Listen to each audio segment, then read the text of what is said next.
इस सृष्टि का सबसे बड़ा आनंद सार क्या है? तो संसार है, कुछ दूसरा नहीं है। सृष्टि का सबसे बड़ा आनंद क्या है?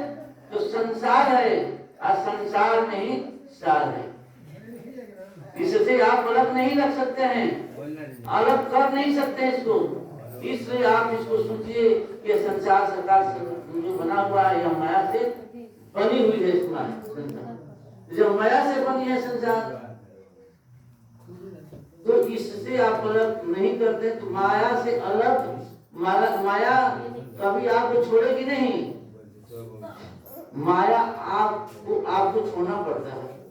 माया को खुद लोग छोड़ देते हैं। जो तपी त्यागी तपस्वी ज्ञानी निष्ठावान ज्ञानी जो त्यागी पैदा होते हैं, वो खुद माया को छोड़ देते हैं। माया के बीच में ही वो संसार में है, लेकिन संसार का उसका कोई असर करने वाला नहीं है।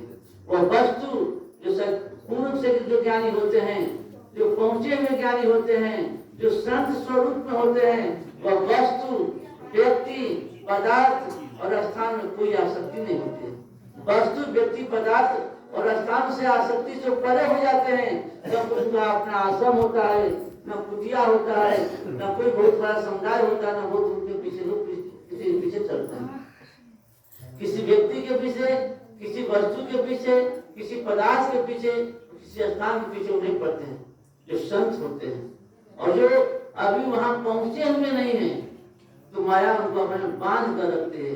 वह कंचन, कामनी और कीर्ति में फंस जाते हैं। जब साधक अपनी साधना में आगे बढ़े, जब बढ़ने लगते हैं साधक, तो पहले उसको किस चीज की भीड़ होती है? तो लोग उनसे लोगों का कल्याण होना शुरू हो जाता है। जब कल्याण होना शुरू हो जाता है, तो लोग उसके पास पहुंचना शुरू करते हैं। तो पास जब पहुंचते हैं, तो क्या करते हैं? पैसा की भरमार होती है, कंचन की वर्षा होने लगती है। वहां पर लोग कहते हैं फलाना पास में बहुत अधिक पैसा, महाराज के यहाँ बहुत अधिक पैसा आ रहा है। वहां पर तो इतना पैसा आ रहा है कि ना किसी की कमी नहीं है। और एक बात और आप सुनते हैं, जो कि कुछ ऐसे महात्मा है, वो महाराज जी अपने हाथ से पैसा न लेते हैं, न छूते हैं, न किसी को देते हैं। लोग ये बात कहते हैं कि महाराज किसी को पैसा लेते नहीं है, लेते नहीं है, छूते नहीं है और देते भी नहीं। तो महाराज जी क्यों देंगे? उनके पीछे हजारों, लाखों, करोड़ शिष्य हैं, सेवा करने के लिए सेवक सेविकाएं हैं वहां पर। उनके सही व्यवस्था करने के सारे व्यवस्था पड़े हुए हैं। तो क्यों महाराज जी पैसा लेंगे? लेकिन पैसा किसके नाम पर कमाया रहा है? उस समाज के ऊपर नहीं, उस साधक, उस ज्ञानी के नाम पर पैसा कमा रहा है। और पैसा एक ऐसी चीज है कि पैसा आने के बाद आप उसकी व्यवस्था में लग जाइएगा। जहाँ लाखों करोड़ की पैसा आएगी, तो अब ये होगा कि पैसा कैसे हम व्यय करेंगे, कैसे आश्रम बनाएंगे, कुटिया बनाएंगे, कहीं बहुत बड़ा मंच बनाएंगे, कोई बहुत बड़ा ट्रस्ट खोलेंगे या बहुत बड़ा अस्पताल खोलेंगे, कोई बड़ा विद्यालय खोलेंगे, उस पैसा को व्यय करने के लिए कोई व्यवस्था बनाएंगे। तो कहने का अर्थ यह है कि जो कुछ भी व्यवस्था यहाँ बन रही है वो पैसे के बल पर। और हम जब पैसा की जो व्यवस्था होती है, तो हम लोग क्या करते हैं? जुट जाते हैं, एक कंचन में फंस जाते हैं। उससे कहीं आगे बढ़े तो कामनी, कामनी का अर्थ क्या है? नारी या परिवार या समाज। किसी भी साधक के पीछे उनका समाज हो जाता है। समाज पुरुष नारी के रूप में वहां पर व्यवस्था हो जाती है। बहुत अधिक से अधिक शिष्य लाखों, हजारों, करोड़ों के बीच वहां पहुंचना शुरू करते हैं।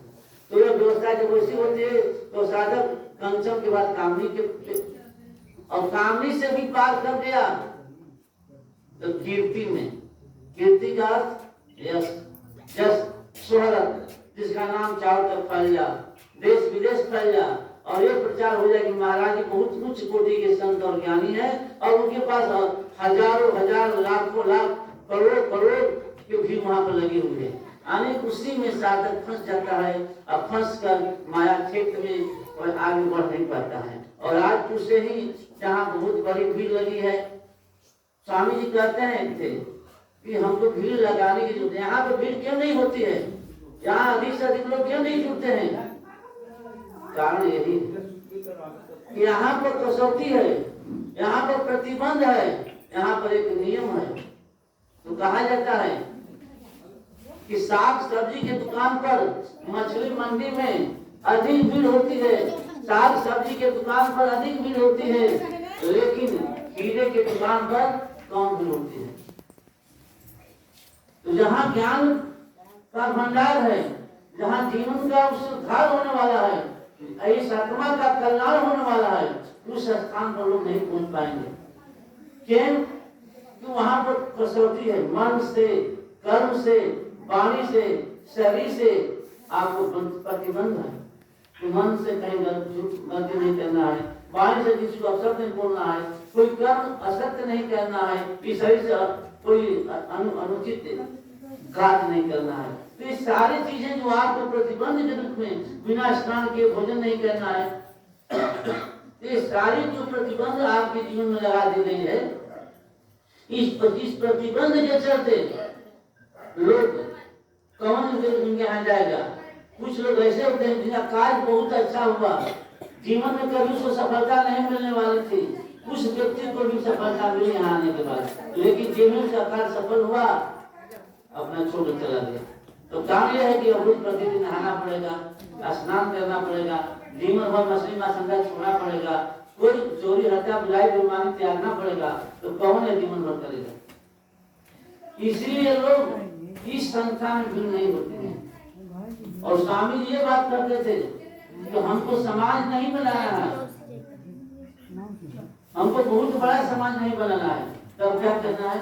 अपने जैसा समाज बनाना है, अपना समाज अपने जैसा, जिसे हम सभी त्यागी तपस्वी निष्ठावान ज्ञानी है, जो कहते हैं वो करते हैं और जो करते हैं वो कहते हैं। इस तरह का समाज हमको बनाना है। हमको पैसे की, धन की, आश्रम कुटिया की जरूरत नहीं है। स्वामी जी चाहते तो बहुत बड़ा आश्रम कुटिया बनाते, उनको बहुत बड़ी संपत्ति और बहुत बड़ा समाज हो जाता, लेकिन कारण यही है कि उनको प्रचार करना था।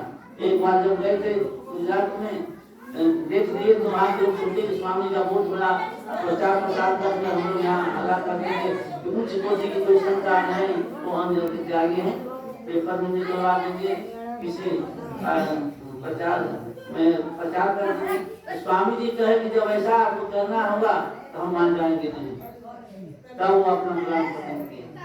तो कहने का जो साधक, जो त्यागी, वो जो आध्यात्म लगा रहा है कि हम उच्च कोटि के संत नहीं है, और जो लोग जिस समाज में, जिस संस्था में, जिस संघ में खाने पीने, पहनने ओढ़ने का प्रतिबंध नहीं है, शुद्ध है, एकदम फ्री है, वो लोग अपने सहित अपने पूरे समाज को लेकर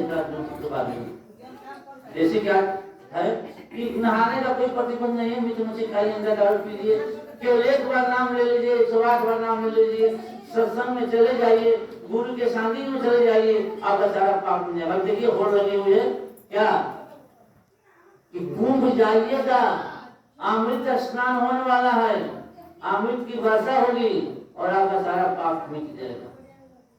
अमावस्या के दिन, मौनी अमावस्या जो माघ में पड़ा हुआ था, इस अमावस्या के दिन लोग बताए कि उस दिन जो स्नान कर लेगा कुंभ में, तो वह एकदम मुक्ति मिल जाएगी। अभी कुछ महात्मा लोग जैसा बोल रहे थे कि जो लोग मर चुके हैं उस दिन उनको मुक्ति मिल चुका है, वो लोग मुक्ति को प्राप्त कर गए हैं।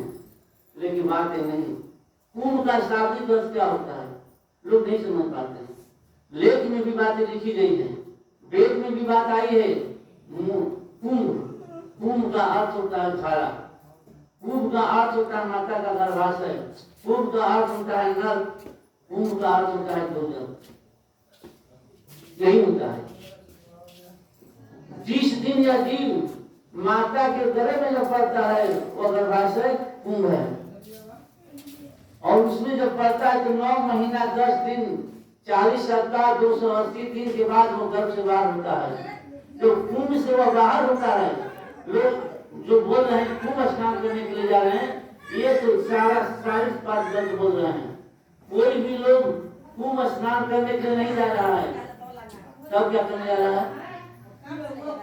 त्रिवेणी संगम, त्रिवेणी में लोग स्नान करने के लिए जाते हैं, संगम में स्नान करने के लिए जाते हैं, न कि कुंभ में जाते हैं। कुंभ रहता है।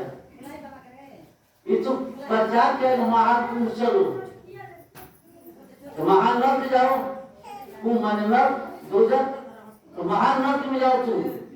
तो बात तो सत्य है, नरक से ही निकलकर जब त्रिवेणी संगम में स्नान करेंगे तब आपको मुक्ति मिलेगी। ये बात के साथ सत्य है, ज्ञानी भी बात को कहते हैं, लेकिन वो है नर्क, वो क्या है तो त्रिवेणी है। त्रिवेणी का संगम है, वहाँ 3 धारा है। कौन कौन? गंगा, जमुना और सरस्वती, 3 धारा वहाँ चल रही है। आज भी पूछिएगा कि त्रिवेणी में कौन क्या है तो 3 धारा है, गंगा की धारा, जमुना की धारा, उस धारा में जाकर जब तीनों का जहाँ संगम केंद्र बिंदु है वहाँ स्नान कीजिएगा, ये बच्चों हल्ला मत करो, आप मुक्ति को प्राप्त कीजिएगा। तो उस बात को लोग समझ नहीं पाते हैं। और जो गंगा खुद उनमें ही स्नान करने वाले मुझसे ही पहचान का कल्याण नहीं हुआ, तो आपका कल्याण गंगा क्या करेगी? गंगा की जो बात करते हैं, गंगा जमुना सरस्वती, वो नहीं, ज्ञान रूपी गंगा, कर्म रूपी जमुना और चेतना रूपी सरस्वती, इसमें स्नान कीजिएगा तब आपका मुक्ति या मुक्त होने वाला है, कल्याण होने वाला है। इसमें स्नान कीजिए, ज्ञान से परिपक्व हो जाइए, कर्म की कसौटी पर खराब करिए, और आपके अंदर जब ज्ञान की चेतना जगेगी तो आप कभी भी जीवन में गलती नहीं कीजिएगा।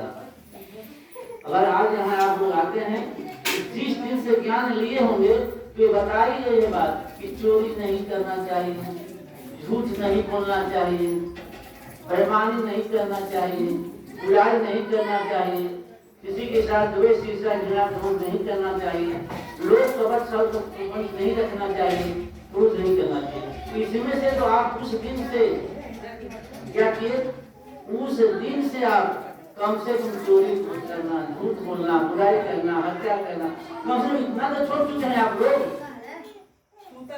इसमें आने के बाद जब ये जब आपके अंदर आ जाएगी तो इतना आपके अंदर कर्म का सुधार हो जाएगा, ज्ञान आ जाएगा, कर्म इसमें है कि कर्म में बताया बिना स्नान किए भोजन नहीं करना है। कितना भी चित्तदारी चले, जड़ा हो, बरसात हो, गर्मी हो, कुछ भी हो, कोई भी परिस्थिति आए, लेकिन स्नान करने ही भोजन करना प्रतिबंध है। तो कर्म की कसौटी पर खराब करना पड़ेगा आपको, ज्ञान के ऊपर चलना पड़ेगा और अपने चेतना को जगाना पड़ेगा। तब आपके अंदर जब ये चीज आ जाएगी तब त्रिवेणी में स्नान करके संगम से मुक्ति को प्राप्त करेंगे। और कुंभ का अर्थ घड़ा यानी नर्क, जो माता के गर्भ से उस नर्क से आप आ रहे हैं इस संसार में, ये चीज है। अब बात ये रही गंगा की, बात रही गंगा की, अगर बात होती गंगा में मुक्ति देने का अगर सामर्थ्य है तो उन्हीं लोगों के लेख से, मैं नहीं कर रहा हूँ, आपका लेख कर रहा है, आपका लेख की बात को साबित कर रहा है कि गंगा में नहाने से पाप से मुक्ति मिल जाती है। भीष्म पितामह गंगा के ही पुत्र थे, अब उनको अपने कर्म संस्कार का फल भोगना पड़ा कि गंगा की पुत्र होते भी उनको मुक्ति नहीं मिला। अब भगवान कृष्ण को इस बात से पूछना पड़ा कि हे मधुसूदन, ये बताइए कि जो बोले हे मधुसूदन, इस बात को आप बताइए कि मैं इस शरीर से इस जन्म में मैं ऐसा कोई जघन्य अपराध और पाप नहीं किया हूँ, फिर भी आप 18 दिन तक बाण सेजापन में लटका हुआ हूँ। कुछ लोग तो मैं 6 महीना कि सूर्य उत्तरायण के दक्षिणायन में उत्तरायण में तब मिलेगा। तो कहने का अर्थ है कि बाण सेजा पर लटके हुए थे। तो पूछे कि मैं कौन सा ऐसा जघन्य पाप किया हूँ? तो कोई कहता है कि लेकिन लोगों की एक सरफ मार दिए थे, कोई कह रहा है कि 7 जन्म पहले, कोई कह रहा है कि 101 जन्म पहले, लेकिन कुछ लिख दिया हो, लेकिन उनको अपने ही कर्म का संस्कार का फल भोगना पड़ा। और वहीं भीष्म पितामह को उतने समय तक रहना पड़ा। तो कहने को जब गंगा अपने ही बेटे को अपने पाप से मुक्ति नहीं दिला पाई तो क्या आपका कल्याण हो सकता है? हो जाएगा उस गंगा में स्नान करने से। तो ज्ञानियों ने, अंधविश्वासियों ने ऐसा पाखंड का दीवार खड़ा कर दिया अंधविश्वास का कि आपके दिमाग में ही ध्यान हो रहा है कि जो लोग बोल रहे हैं वो सत्य बोल रहे हैं, लेकिन मूल बात को हम समझ नहीं पाते। मूल बात है क्या? मूल चीज है क्या जीवन का? तो इसको ध्यान देना है कि आखिर इससे मुक्ति कैसे मिलेगी। तो बात है कि आप उसमें भरने की कोशिश करेंगे। और ब्रह्मा विष्णु शंकर की जो बात है अभी कि त्रिगुणमय माया सृजित संसार है, 3 गुण से सृष्टि की रचना हुई है, सकार सहित। और सकार सहित आने के बाद जब पुरुष के नारी के रज पुरुष शरीर और दोनों के सद्गुण शक्ति जब संतान पैदा होता है तो संतान पैदा होने के बाद माता पिता के सामने से पैदा होकर तब सद्गुरु के सामने जाते हैं, सद्गुरु हमको ज्ञान देते हैं और ज्ञान देने के बाद तब हमको जीवन से मुक्ति मिली। तो सद्गुरु क्या है? तो ज्ञान बताया कि शब्द ही ज्ञान ही गुरु है, शब्द ही ब्रह्म है, अनुभूति ही शिव है और विवेक ही परमात्मा है। ये 4 क्रियाएं जिस ढंग से हो में आ जाए उसे ही सद्गुरु का स्वरूप कहा जाता है। तो मूल बात है कि हम यहाँ पे इस बात को समझेंगे कि ज्ञान क्या चीज है। तो जिस दिन हम ज्ञान की चर्चा करेंगे, ज्ञान के विषय में समझेंगे तो हमको समझ में आ जाएगी बात कि ज्ञान क्या है। लेकिन लोग समझ नहीं पाते हैं। माया की बात कही जा, माया वो चीज है कि माया से कोई बाहर नहीं है। कोई संत महात्मा ज्ञानी रागी इत्यादि सभी को माया से प्रतिबंध।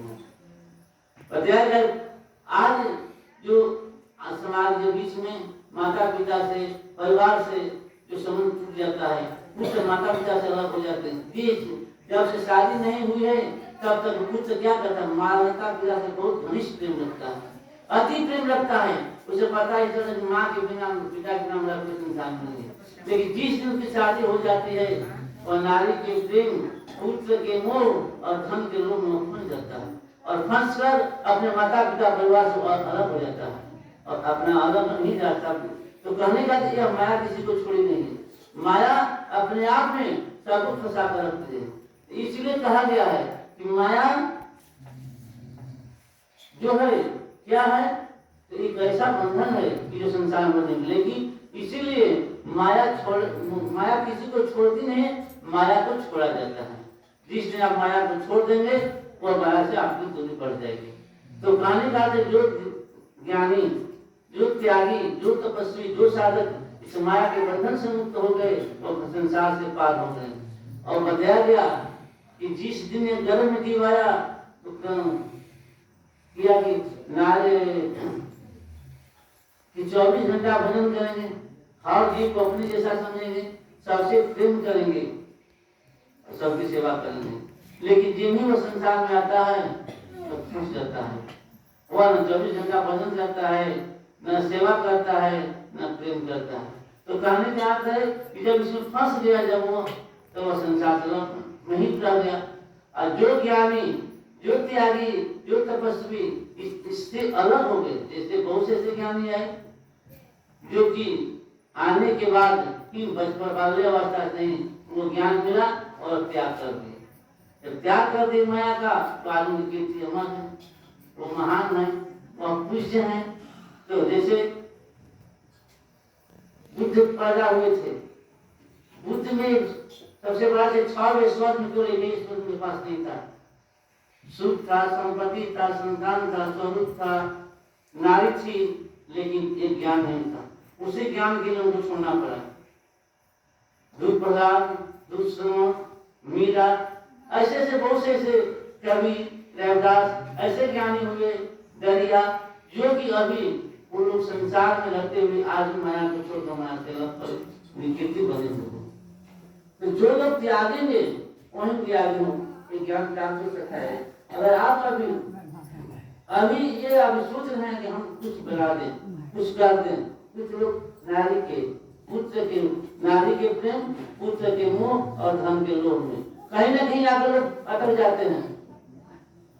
और अटकने का कारण क्या है कि फंस जाते हैं।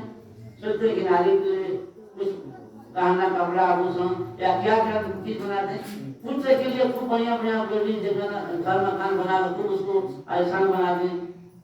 तो कहने का अर्थ है धन ऐसा कितना कमा लें, इतना धन कमा लें कि वह संपत्ति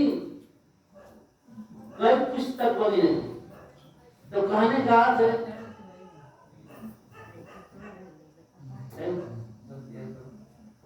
तो कहने का अर्थ यह है कि जो कुछ भी हो रहा है, तो आप जो कुछ भी कर रहे हैं तो आप अपने लिए नहीं करते हैं, अपने पीछे परिवार वालों के लिए करते हैं। इसलिए कहा गया, कवि साहब लिखे कि माया तुम्हें महा ठगनी हम जाने।